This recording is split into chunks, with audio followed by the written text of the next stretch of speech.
Let us solve a question on duopoly. Consider a duopoly market with linear demand, that is price is equal to 180 minus 4q. P is the market price, q is the total output, and output is equal to output of firm 1 plus output of firm 2. So we have two firms here, and asymmetric cost structure is given by cost function of firm 1 is equal to 4q1 and cost function of firm 2 is 10q2.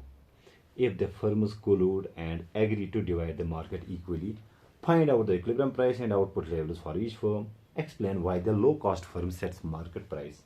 Okay, so we need to see these very things here. So we are being given the demand function. This is our market demand function. These are the asymmetric costs because costs are not same here.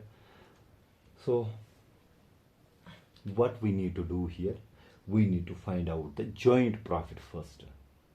Why? Because we are being told if the firms collude. So we need to find out the joint profit. And what will be the joint profit? That will be total revenue minus the total cost. Okay, that means joint profit will be, what will be the joint total revenue? That will be price into output, okay, minus what is the total cost? Total cost is the cost of firm 1 plus cost of firm 2. Okay, now P is being given us as 180 minus 4q, and we need to multiply it with q, minus what is C1 and C2. We are being told that they agree to divide the market equally. Okay, and let us see what does this mean. If they agree to divide the market equally, that means total output Q will be equal to, that will be, sorry, the output of firm 1. So Q1 will be equal to total output divided by 2. Likewise, Q2 will be equal to total output upon 2. Why I am saying this? Let us suppose total output was 10, and if they are dividing the market equally, then Q1 will be equal to Q1, output of firm 1 will be total output divided by 2, which will be equal to 5, and for the next firm, that is Q2, will be also 10 upon 2. Simple thing, no rocket science here.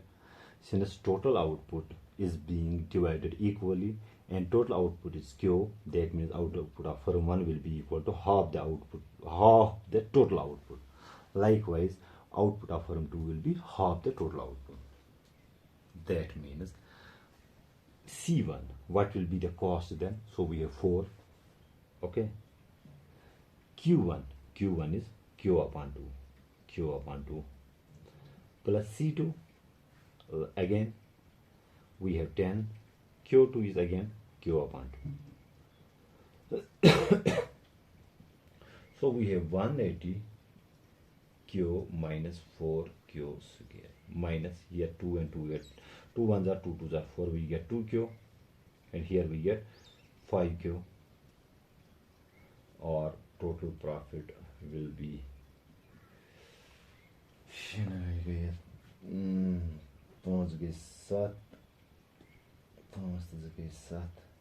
180 minus 7, it is 173 minus 4Q square. This is our profit function, joint profit function. Okay, now for profit maximization, we know that marginal profit should be equal to, so for profit maximization, marginal profit should be equal to 0. That is the derivative of profit function with respect to output should be equal to 0. So we have Q. Now here we can see the derivative of Q is 1, so we are left with 173 minus derivative of Q square is 2Q, so we get 2 into 4 is 8Q, and it should be equal to 0, or Q will be equal to 173 divided by 8. So we have 173, 8, 2s are 16.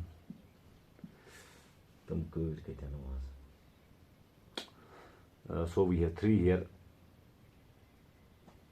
8 1s are 8, 9 dakika 32. So we have 5 here, here it go point, here it goes 0, 8, 6, 8, 7, 56, 8, 48. So we have 21.6. Okay, so total output will be 21.6.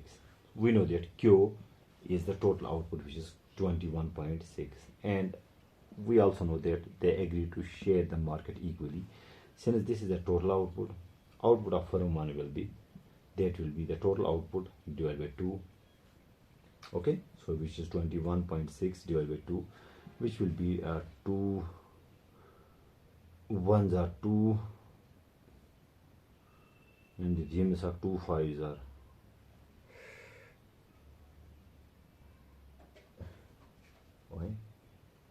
21.6, 2 ones are 2, 21.6. Let me do the rocket science here. 2 ones are 2, 2 zeros are 0, 2 3s are 6.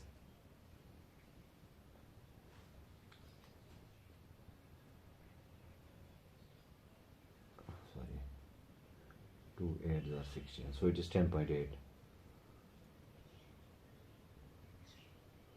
Okay, so output of firm 1 will be 10.8. Likewise, output of firm 2 will be 10.8 because they are sharing the market. And what will be the market price? That will be equal to so we have 180 minus 4 times what is the total output, which is 21.6. So it will be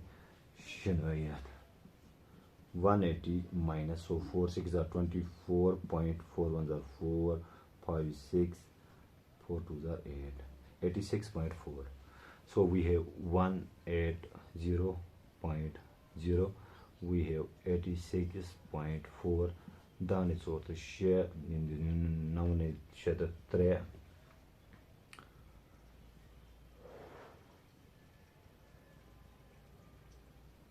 Okay.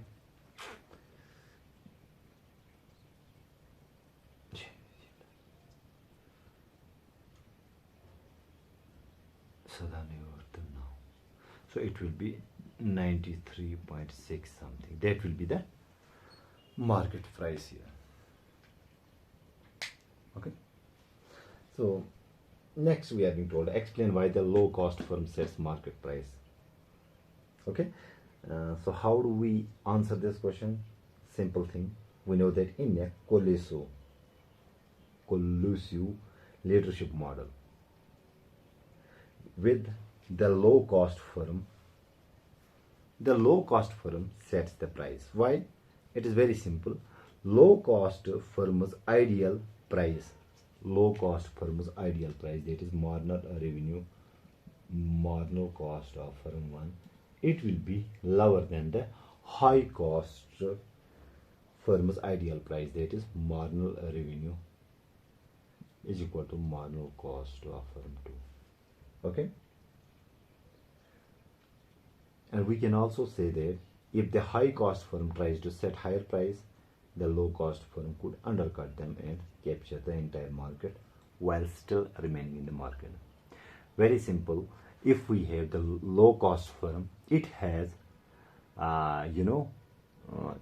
it has the power to undercut the price. If the high high cost firm sets a price, low cost firm can easily undercut its price and still remain profitable because the low cost firm has more profit margin than that of the high cost firm. Okay, I hope you get it and you can solve it by yourself also.